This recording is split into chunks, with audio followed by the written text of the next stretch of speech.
meat and fat are never going to be inflammatory. And that's the main takeaway, is that if you're sick, you need to remove inflammation. Or if there's something wrong, it's caused by inflammation.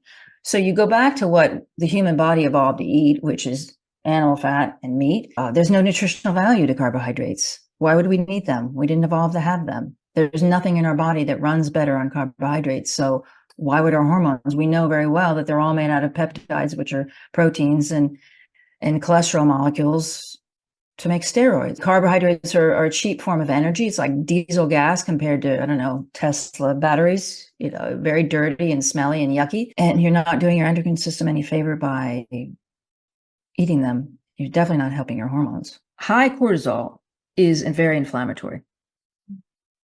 We were taught, when I was in school, we were taught to be very careful, to ask all our patients, had cortisone shots? Because if they had cortisone shots, we had to be very, very careful touching them because their bones were very fragile. So think of what cortisone does to bones. It burns nerve tissue.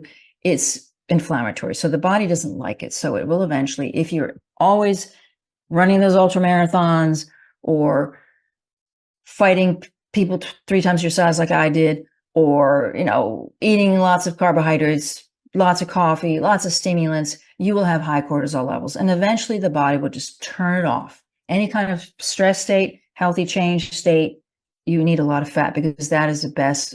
Your adrenals use fat to make cortisol. Everybody who has stress needs to eat more. Male and female need to eat more fat during times of stress, because you're burning through the cortisol. You're running out of gas. How do you fill that tank back up? You add the fat. The fat is what makes the cortisol. So you can lower the high cortisol by eating the fat. There are studies that have demonstrated that during this is high intensity exercise. The cortisol levels are high, and they tested people on carbohydrate diet, high carbohydrate and high fat diet. And the people with the high fat diet recovered much more quickly. Their cortisol lowered faster.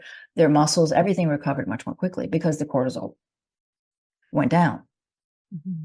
So fat lowers cortisol. What we want to have is a system that says, okay, I'm hungry now. Okay, I'm not hungry now. That's all we need. That's normal. We would just want to be normal. We want to be healthy. And if our hormones are functioning properly, if our hormones are sending all those signals properly, that's how you'll be. You'll just be hungry when you're hungry and eat until you're not hungry anymore. You can't heal if you don't eat fat and eat meat. I mean, if I was 15 years old and eating 500 calories a day and I go and I eat, steak 3 times a day, I'm sure I'd gain weight.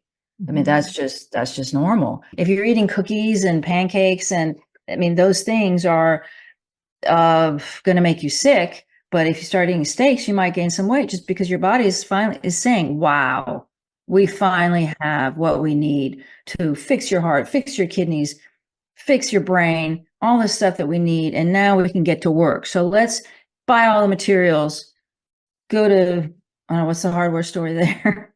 Go to Home Depot, buy all that stuff, and let's build shit. And that's what it is. All of those hormones are made from cholesterol. So not avocado oil. Mm-hmm. Made out of animal fat, not out of coconut oil, God forbid, made out of animal fat. So these fake fats, you can't make steroid hormones out of those, and you can't regenerate brain tissue or cover myelin sheaths, nerve tissue with those. You can only do it with animal fat, which is what our body's made out of. There's no avocado oil in our body. The animal fat is what our hormones are made out of. And what I pointed out in the book is that the thyroid actually directs all this. The thyroid, we always say the thyroid is the conductor of the orchestra, the hormones being in the orchestra. Bipolar syndrome or anxiety, depression, gray hair, skin issues. Just all kinds of illnesses, Raynaud's syndromes, Dupuytren's contracture, Ehlers-Danlos syndrome. All of these things are related to hypothyroidism. They're associated with it in research papers, but when you go to the doctor with something, they're not going to check your thyroid unless you're obese, cold as a fish, and comatose. Or your eyes are bulging out and you can't gain weight, and they're going to think thyroid cancer. When you go to your doctor, unfortunately, they're often very arrogant, and they may think they know something, and they'll say, oh, don't go to Dr. Google and things like that, because there's a lot of pride involved, right? So you have to advocate for yourself.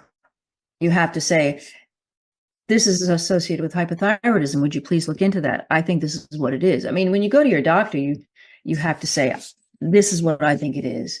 You need to do this test.